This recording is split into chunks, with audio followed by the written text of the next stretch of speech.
রূপসী বাংলা চ্যানেলের পক্ষ থেকে সকলকে জানাচ্ছি অভিনন্দন।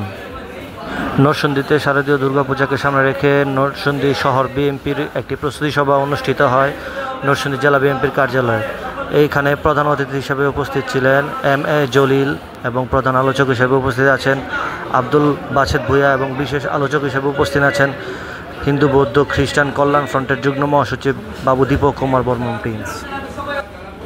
এই অনুষ্ঠানটি সভাপতিত্ব করেন নরসিংদী শহর বিএনপির সভাপতি এ.কে.এম. গোলাম কবির কামাল।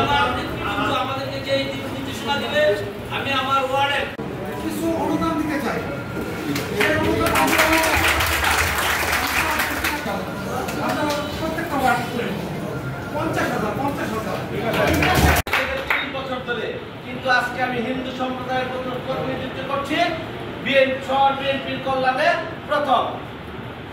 এর জন্য আমি বিশেষভাবে শহর বিএনপিকে ধন্যবাদ জানাই।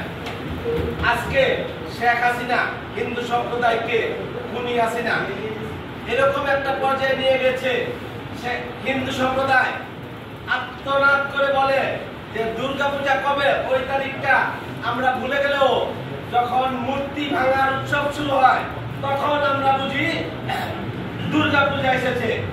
শেখ হাসিনা এই দেশকে ওই পর্যায়ে নিয়ে গিয়েছিল। পর্যায় থেকে ছাত্র জনতা অভ্যুত্থানের মাধ্যমে বিএনপির 17 বছরের পরিশ্রমের ফসলে 5ই আগস্টের গণ অভ্যুত্থান সংগঠিত হয়েছে।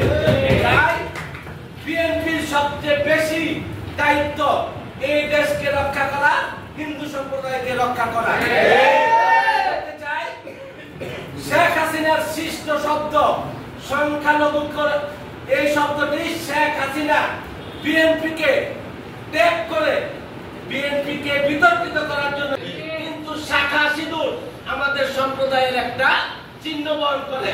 এই চিহ্নটাকে পরিকল্পিতভাবে মিডিয়ার মাধ্যমে সকল প্রোগ্রামে সামনের সারিতে নির্বাচনের ভোটের হোক সাক্ষাৎকার দিতে গেলে দেখা গেছে হিন্দু মহিলা সাক্ষাৎকার দিচ্ছে, আপনি ভোট দিয়েছেন? হ্যাঁ ভোট দিয়েছি। এইগুলা করে হিন্দু সম্প্রদায়কে তারা তাদের লিস্ট হিসাবে মনে করে যে অপকর্ম করেছে। 1260টি মন্দির এই 15